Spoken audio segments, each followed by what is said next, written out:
All righty, everybody. Welcome, welcome, welcome, welcome. Today, I am interviewing a good friend of mine, Tom Caravela. Tom, welcome. Welcome. Thanks for having me. Thanks for being here. Where are you located right now, Tom? What part of the world are we talking to you from? So we are in northern New Jersey. So my office is in Montville, New Jersey, about 30 minutes outside of Manhattan, with no traffic, which there's always traffic, so figure 2 hours. Awesome. Do you live close to there? You figured that out, or are you in Manhattan? Yeah. No. I have the luxury of I have like a 7-minute commute to my office, so I'm strategically placed to have no commute. Awesome. Tom, tell us a little bit about your family. I know you've got a beautiful wife and a couple beautiful children. Tell us about your kids first and what they've got going on. I think it's pretty cool. Yeah, I appreciate it. Yeah, so I have 2 kids. My son is a junior at the Naval Academy, so he's a what they call a second-class midshipman. He's on the wrestling team. He was a recruited athlete. My daughter is a sophomore at the University of Pennsylvania. She's a recruited athlete and is on the UPenn women's gymnastics team. Awesome. And they're awesome. I'm so blessed to be their dad. Yeah. And it motivates me to kill it every day, to be totally honest. That's awesome.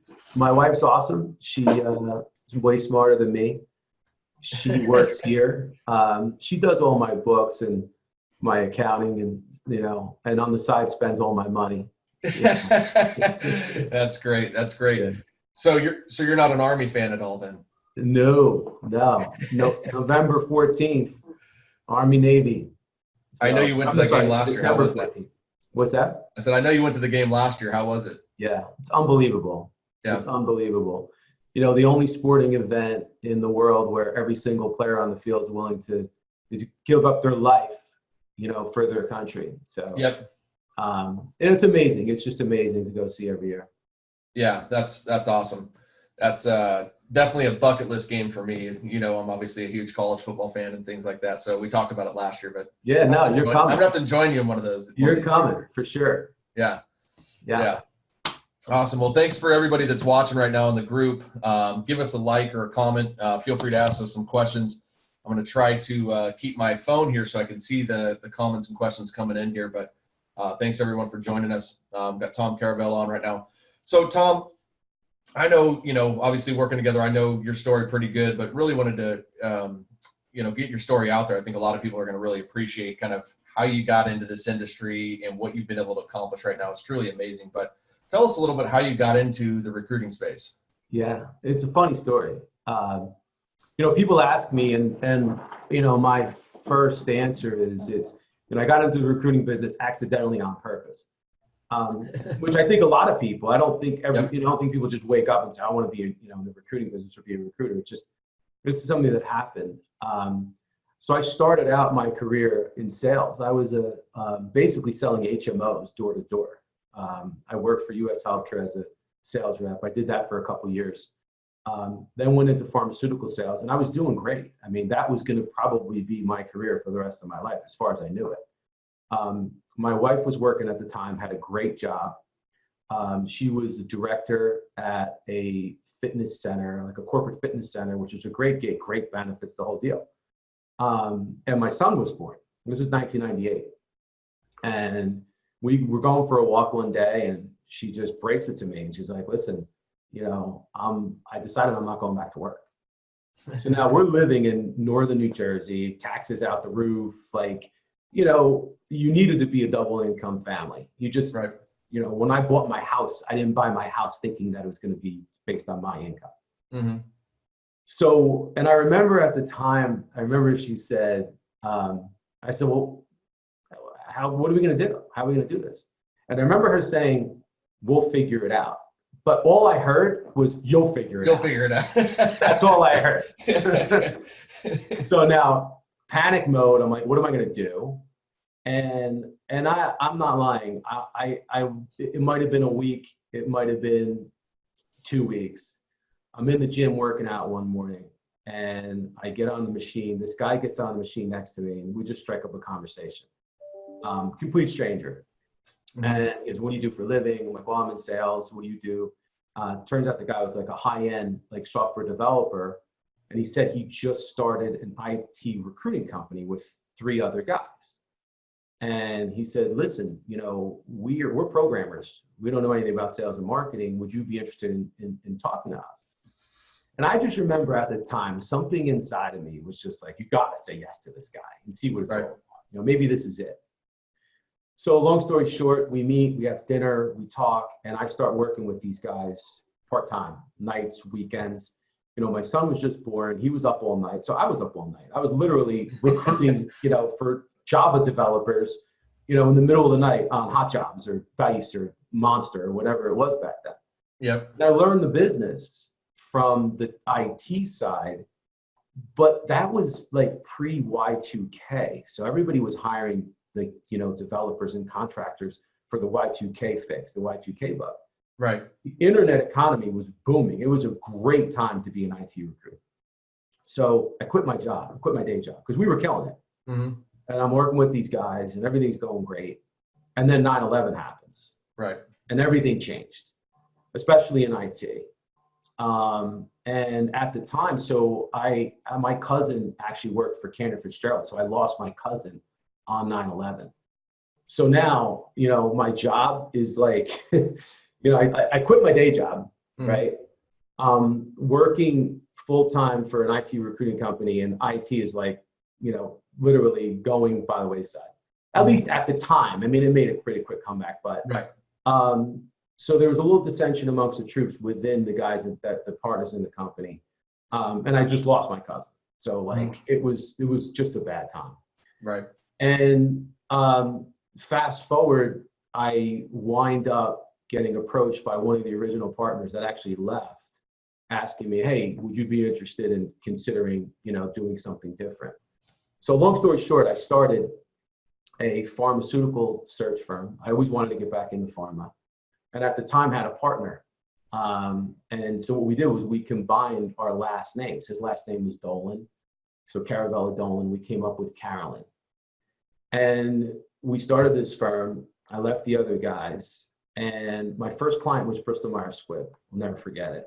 And it took off. It took off to the point where we just had a lot of stuff to work on. We were placing people. And I wanted to change the name of the company because 6 months later, I wound up buying out my partner.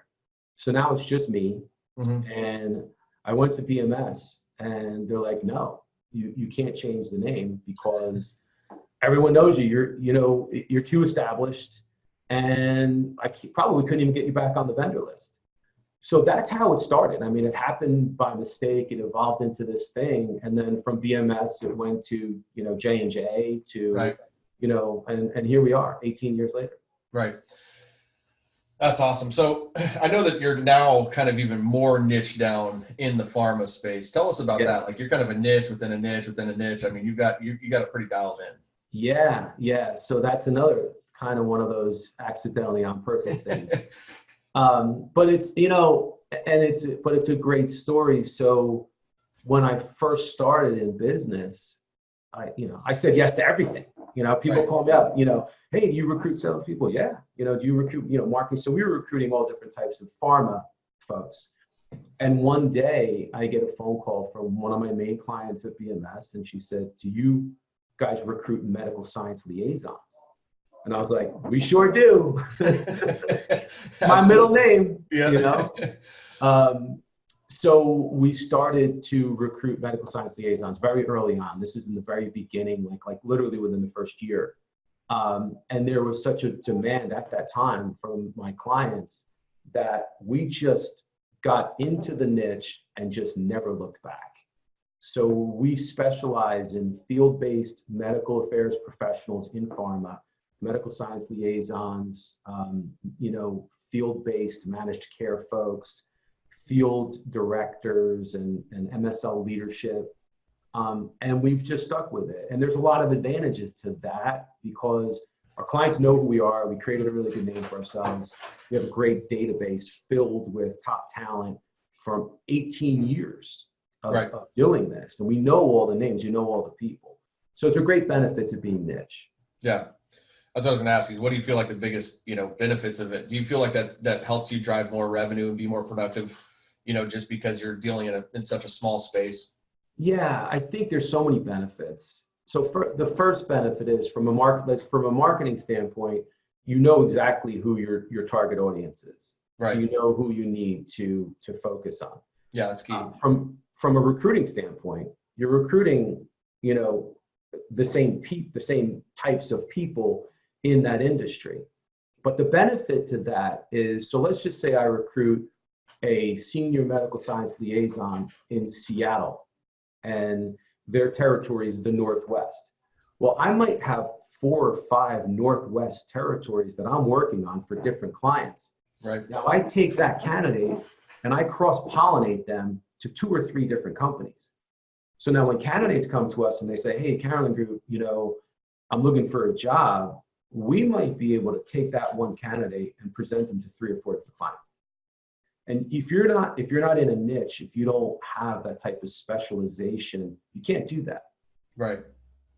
Then, the other thing too, for our clients, we have inventory. Mm-hmm. So our clients come to us and they say, hey, we're looking for this. We're looking for an MSL in Florida.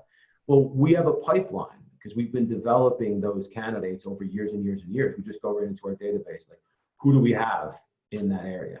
Right. I know a lot of people that I speak to, they have, their concern about being as niched as you are is that it's kind of the scarcity mindset creeps in, right? Yeah. Is there going to be enough for me to make money in this space? I mean, what kind of advice would you kind of throw back at somebody that kind of has that thinking? I think that there's always the opportunity to flex. I don't see any harm in going after a target, going after a niche, and staying laser focused on that niche and kind of seeing where that veers out. I still get phone calls on a weekly basis.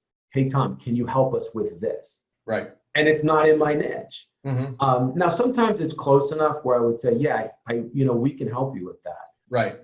You'll hear a lot of search firm owners will say, well, recruiting's recruiting. I can recruit anything. Mm-hmm. Absolutely. You can. The process is the same. The difference is, do you have a pipeline and do you have a specialty? Do you really know what you're looking for? And can you really speak to what, I can tell you a ranking, like when we have candidates and we're presenting them to our clients, and give you a ranking of, who I would say is the top, middle, and, as far as the candidates we're presenting, just because of the experience that we have. Right. And I don't know if you actually can get that to that extent if you don't follow a niche. Right. Well, I think it also, kind of it also helps position you as an authority, right? Because you are the MSL guy, right? Yeah, absolutely. Yeah. And I know that's, speaking with a lot of people, there's a lot of people that know that it's exactly the point you made. Hey, I can recruit almost anything, which, yeah, I mean, to a degree, probably most people can, but I always use the fishing analogy, right? It's like you don't go baiting your hook if you want to catch salmon with trout bait, Yeah. And that's the challenge, and that's the difference of, marketing now, especially if you're going with more of a digital approach, is when you have that niche, you can communicate, specifically to that audience. And it's easier to build yourself as kind of being the big fish in a small pond when you have a very focused pond like you guys have. So that's great feedback. Tell us about, are you contingent? What's your business model? Yeah. Yeah. So our business model is, we're a contingency search firm, but we do a lot of retained work for, certain clients. It does vary, but our model is typically contingency. Mm-hmm. And we're, when you talk about model, we kind of follow what a lot of people in the industry would call a Rainmaker model. Right. And what that means is the business is set up off of one desk, the Rainmaker desk. Mm-hmm. So that's me. So it's evolved into a ecosystem of, I handle the sales, business development, account management, and then all of that business, all of the job orders that I get, I actually filter down to my recruiters. They go out and handle the candidate side of the equation. They do their sourcing, the recruiting, and submit those candidates back to me to send it to my clients. So I'm the main interface with my clients, but I have a whole back office system of sourcers, recruiters, admins that are helping me manage my desk. That's awesome. Let's kind of keep going on this, because I know there's a lot of people I work with that are looking for ways to scale their business. And this is obviously a very interesting model. I think a lot of people, what would you say, like the advantage of, kind of having this Rainmaker model? What would you say, in your opinion, is the advantage of that versus kind of having multiple people run full desks? Yeah, well, there's definitely advantages to both. And I wouldn't say that this is the best system, or there's not something that's it just works for you out there. Yeah. Well, it's just the way it's evolved for me. The benefits and the advantages is, I have control over it. So if you have a really good Rainmaker, you kind of know where things are going. Right. If you want to protect, I guess the best way to put it is, if you're a business owner and you want to protect your client base, there's no better way to do it than to maintain control of the desk. Right. But you also, it's also you, it's all Tom all the time. This is my show. So when I'm on vacation, I have support and I have these guys helping me and everything else, but there's situations where I might have to jump in because, it's my desk. Right. As opposed to if you have a business set up, like there's a lot of, I don't know if it's most search firms, there's a lot of firms where it's not one Rainmaker. It's individual desks that are set up. Right. And it runs off of those desks. So each recruiter, is their own revenue center for that business. They do all of the sales and business development, and then the recruiting for those positions, and they act as just an individual revenue center. To me, that sounds great, because as a business owner, if you can develop that and you have successful desks set up, you just kind of manage it from a higher level and try to move the needle for each of those desks. Right.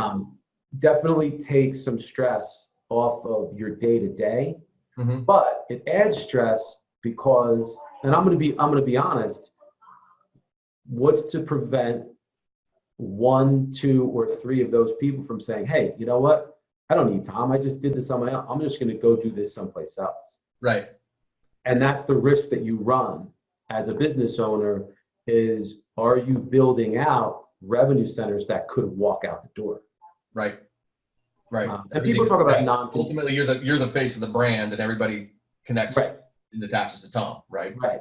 Now there's, you can put non-competes in place and stuff like that. And, and that might prevent them from going out and working within your niche, but it doesn't prevent them from going out and doing it someplace else on their own in a different area. Right. Yeah, no, that's very good feedback. And I know there's a lot of people that, I talk to people on both sides of it that have to get out of a non-compete, right, in order to try to go start their thing. But the business model they're coming from isn't like one like yours, where they know that they can go out, hop, and get business right away. But yeah, I mean, it's obviously a balance, and that's great that it's worked for you. Those that are watching live, we're interviewing Tom Caravela. He just talked about the Rainmaker business model and how he's been really niched down. Feel free to throw some comments out here, ask any questions. Would love some like and love on this so we can get some more viewers on it. But Tom, we've obviously done some work together. Tell me a little bit about the work that we've done and how that's kind of impacted your business model, your presence in the niche and things like that. Yeah. Well, I think when I look at some of the stuff that we've done together, it's changed the way I look at marketing. And it's given me, probably I look at it and I think 3 things kind of come to mind when I look at what we've done together. I think the first thing is content. I look at content totally differently now. because before you and I started working together, you know, I'd be like, oh, I have an idea. I'm gonna post this somewhere. I'm gonna publish it somewhere. I'm gonna put it on my website. I'm gonna put it on LinkedIn. Now it's, you know, value-based content, consistency, you know, getting it out there. Don't overthink it. I think one of the biggest problems that I've had with content is I want everything to be perfect, and I'm waiting for the perfect article or the perfect thing to post. Whereas, you know, in working with you, I think I've learned that consistency, but obviously quality, go hand in hand without perfection. Perfection equals paralysis. Right. And that's always been a problem. And not just for me, but I know it's for some of the other folks too. Oh, absolutely. Yeah. You know, the second thing is tools. You know, I wasn't aware of the tools that were available, and how much support there is for a small business looking to have a marketing presence, you know, whether it's social media presence or just in business process. The tools that are out there are amazing, and you introduced me to so many of those. And then the last thing I think that goes along is the process. Right. You know, what's the process? You know, and how am I pulling it all together, and how am I organizing my activities, my marketing activities? What tools am I using? What content? When? How? And it's been a year, and I'm still learning. I'm still figuring it out. It's not even close. I think I'm like halfway to where, not even halfway to where I want to be. Right. So when I look at the last year of just what I've learned, I realize how much further I need to go. But that's fine because it's worked. So I'm just going to keep doing what works and try to find time to do more stuff. Yeah. I mean, but as far as you need to go, you also need to kind of go back into how far you've already come too. Yeah, no. And I can't thank you enough for that. You know? No, yeah, I appreciate that. I mean, but it's the other thing too, not to interrupt, but the other thing I wasn't expecting was the community, you know, that you have and that we have, that I'm a part of. Right. You know, being a part of a community, the mastermind group, and being able to see what other business owners in the industry are doing, what's successful for them, being able to bounce ideas off those guys and just learn, follow what they're doing, and help each other. I mean, I wasn't expecting that. That was just a total added bonus for me. Awesome. Yeah, we've developed a pretty good group. I think there's there's a great group too. Yeah, great group. A lot of fun, a lot of people. If any of you guys are out there, love you guys. Yeah. Awesome. You know, going back into you know, the progress over perfection, right? Yeah. You hit the nail on the head. You're certainly not the only guy that goes through that. We worked hard on that, but what's your feedback for people out there of kind of finding that balance? Because it's like, you know, we don't want to put shit out to the audience in the world, right? But we also don't want to be so consumed in this analysis paralysis that we're not doing anything. How have you kind of found that balance? Because I know when we first worked together, it's kind of like I had to push on you a little bit. Now it's like, hey, I see you putting things out, testing things, and some of the views and traction you're getting on your LinkedIn stuff is just through the roof and out of this world. So how have you kind of helped that, you know, found that balance of you know, progress, but not perfection? You know, what's worked for me is to not try to do it all like either last minute or all at once. Mm-hmm. I feel like biting it off in small pieces and working on this daily has been really helpful. So here's what I mean by that. You know, I'm working and, you know, I had a post yesterday that came off of a conversation that I had with a client. Client calls me up and he said, hey, I had a really good phone screen with your candidate, and here's what went well. And he told me, and he gave me this big list of what this guy did.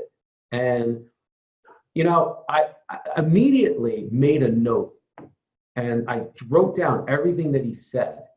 And I was like, I need to share this. This is really good content. And that became a LinkedIn post that I put out.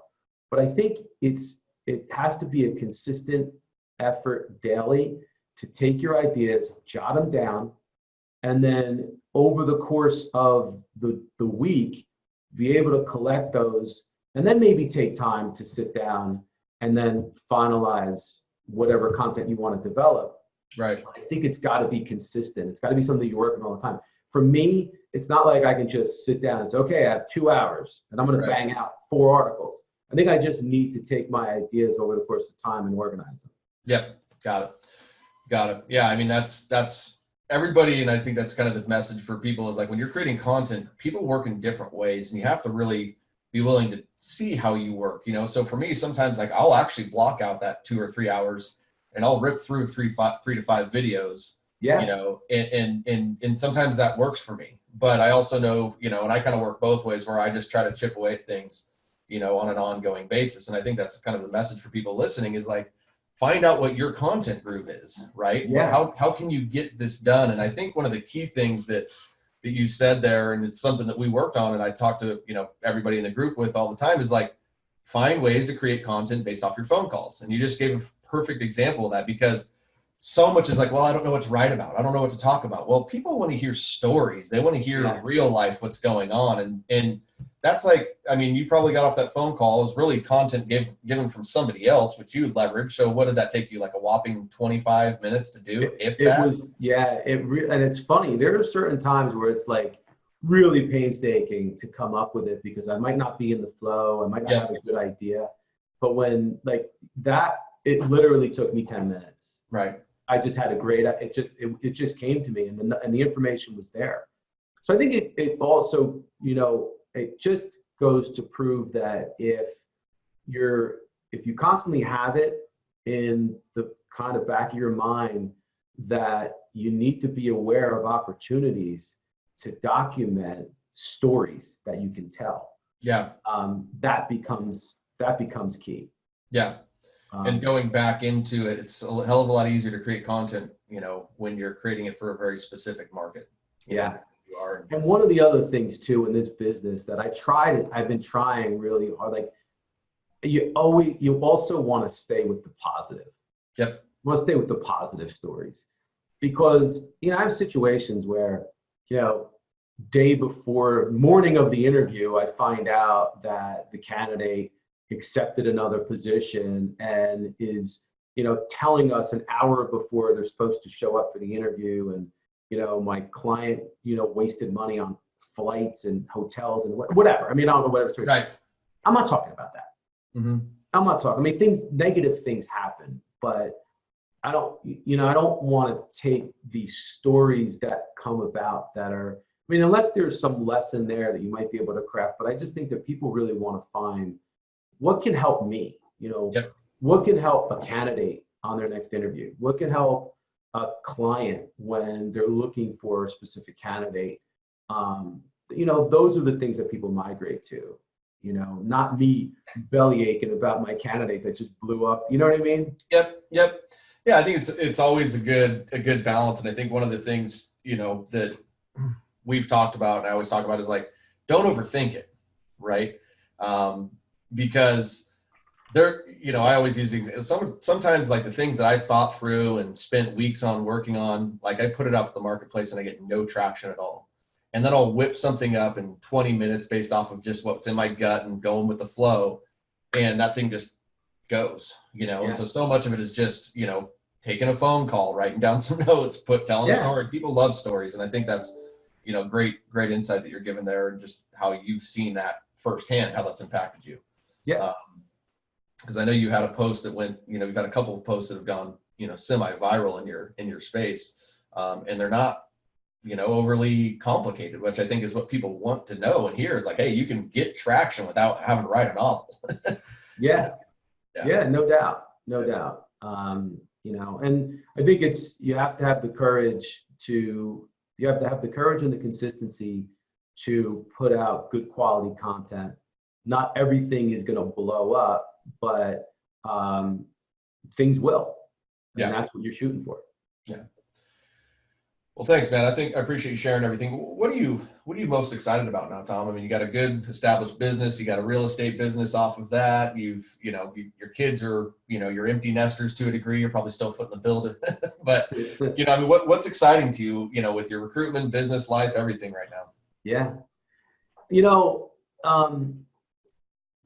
Being, I'm in a stage right now. I'm in a very, it took me a long time to get here.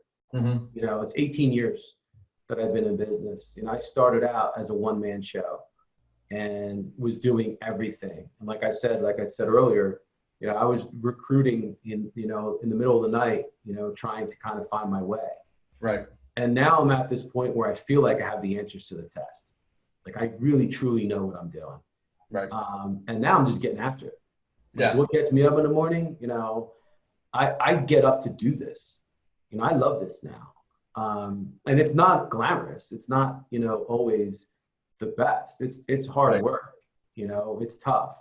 But what motivates me is building this business that has been going well, finding good quality people that can join my team, and just seeing it develop, seeing it grow. I'm in the process right now of considering, expanding even further into maybe, we talked about the Rainmaker model. Mm-hmm. Well, now I'm challenged with, do I want to expand past that Rainmaker model?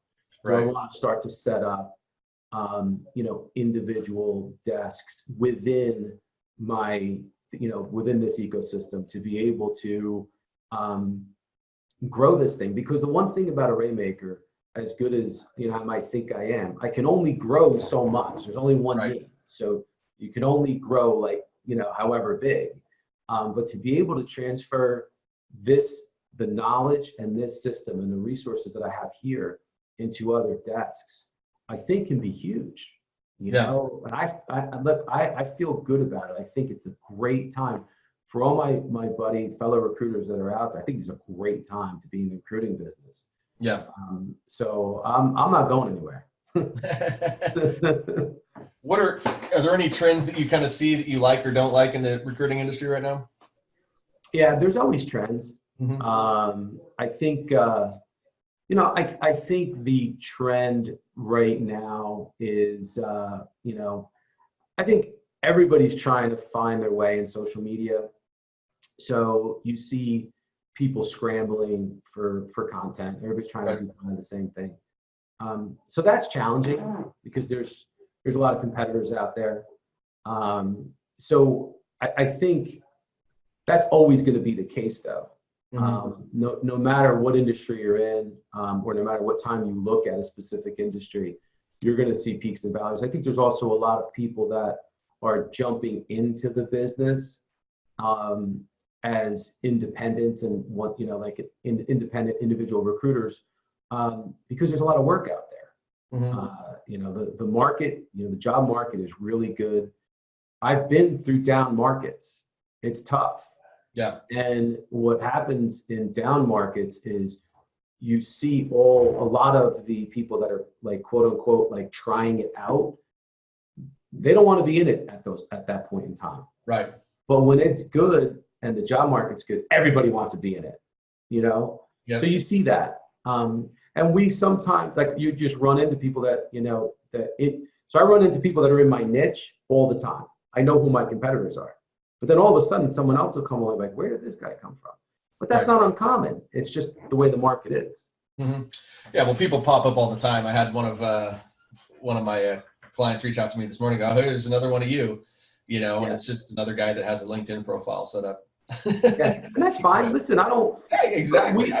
Look, Donnie, it's funny. It's like, you can't focus on that. Mm-hmm. You can't focus on the negative. You can't focus on what other people are doing.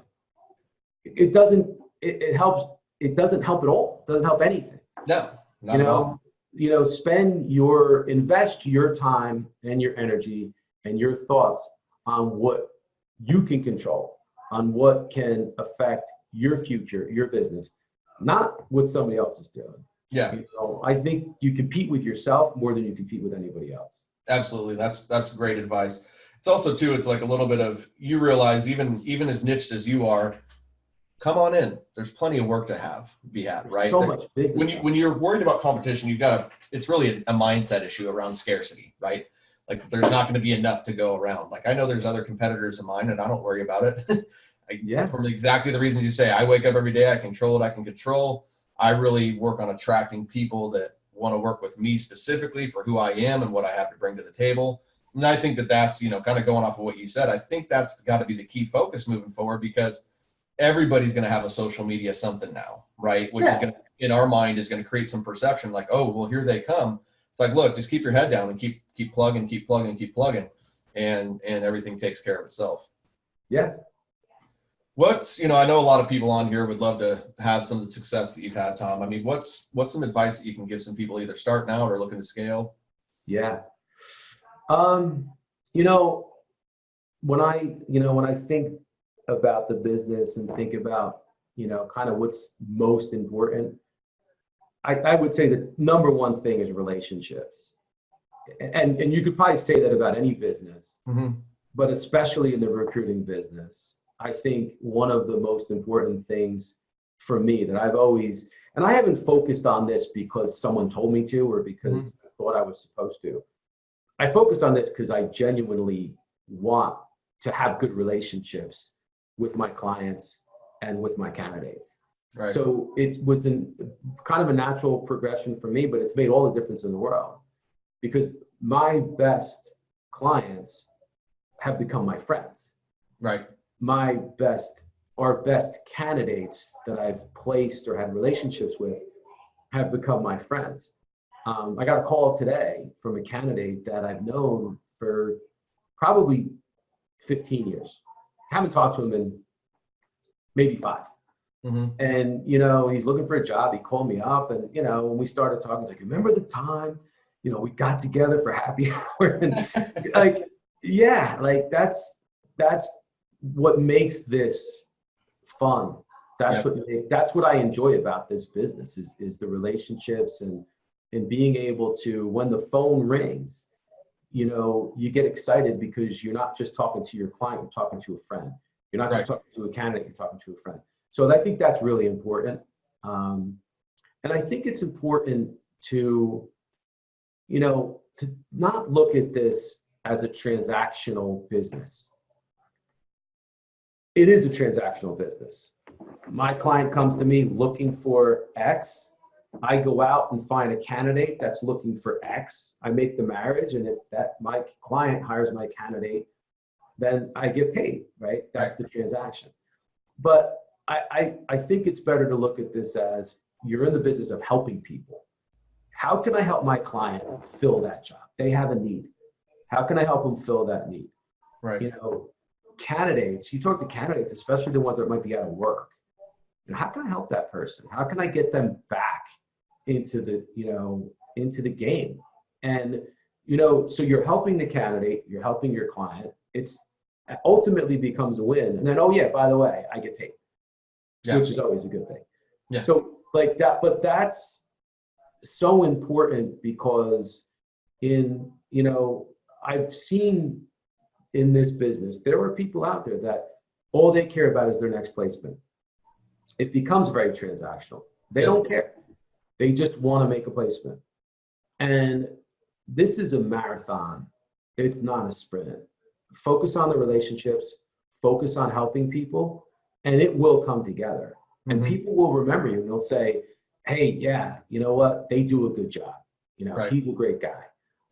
Focus on quality. Again, there's so many other things that go into this. You want to focus on the quality of what you do too, obviously, and that's what it's all about. But from a high level, those are 2 things that come to mind. The third thing too, work with integrity. There's always opportunities where you have to make a decision between what's the right thing to do, and what's the easy thing to do. I won't say wrong thing, but like what's the right thing to do and what's not the right thing to do? What's the easy thing to do? And over the course of time, you really want to establish a business based on integrity where sometimes you might have to walk away from a situation and maybe not get paid, but it was the right thing to do. Yeah. You know, I mean, I'll give you an example. I'm sure plenty of my recruiter friends out there have had situations where you submit a candidate to a company. Candidate's like, yeah, I'd love to be submitted. Never heard of the company, never been submitted there. You submit the resume, your client calls you up and they're like, oh, we have this person. Or you get that email. We already have, this person was already submitted to us 2 weeks ago, whatever. So now you call the candidate back and you say, wait a second, you know, client said they already have your resume. What's going on? That can't be, has to be a mistake. I didn't submit myself, blah, blah, blah. Now, candidate's swearing to you that they didn't submit themselves, but your client's saying that they did. So what do? Do you fight for it? You know, do you get your client upset? You know, like, how do you navigate that? And I can tell you in my experience, those things never work out. You know, be careful not to fight too hard for any one candidate, because here's the thing. Let's just say you fight for that candidate. And maybe I'm overgeneralizing it. Sometimes there's more to the story. But let's just say you go back to your client and you fight for it. Say, well, this isn't fair. This one said this. And it's, you know, so it's the chicken or the egg, but you fight for it. And you upset your client. They say, wow, geez, you know, this was drama. Mm-hmm. This was a nightmare. I don't ever want to deal with this again. Yep. Guess what? Candidate doesn't get the job. Now what? Now you don't have the placement. The candidate doesn't care because they didn't get the job. Right. But your client's left with an impression that you're difficult to work with or you're not flexible. So, you know, that I learned very early on that you got to be careful of situations where you're fighting too hard for any one thing. Right. Well, you're playing the long game there, right? Yeah, you might lose the fee on this one, but I might also return, you know, 6 figures in the future just by keeping this relationship. Yeah, it's just not, again, comes back to relationships. Yep. You know, and, you know, I think the better approach is you call the client and say, hey, listen, I trust you. What do you think the right thing is? You know, tell me what you see on your side. When did the person submit the resume? Did it come through another source? Was it an internal referral? But, you know, find out what the information is behind that story so that you can at least go back. Because now I have to go back to my recruiters because one of my recruiters found that person. And now they're like, oh, that's not fair. That's my placement. That's my this. Now I got to fight for those guys. Yeah. Right? I don't want to disappoint them. Yep. So you're caught between a rock and a hard place. But if I go back and I just say, hey, listen, I don't want to make this difficult for you. You have enough drama in your normal day. Mm-hmm. Just let's come to some kind of figure. Like, let's just figure out something, you know? Right. So that's my advice. Awesome. I appreciate everything, Tom. I appreciate that advice. I appreciate everything you've given us today. Tons of value. How can people connect with you outside of you know, this video here?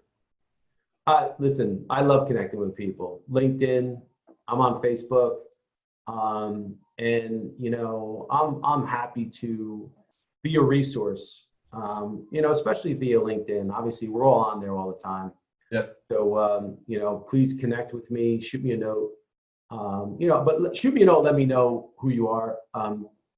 You know, it's funny. You know, when you're on LinkedIn and you get a connection request from another recruiter, you're like, who is this guy? What do they want? You know?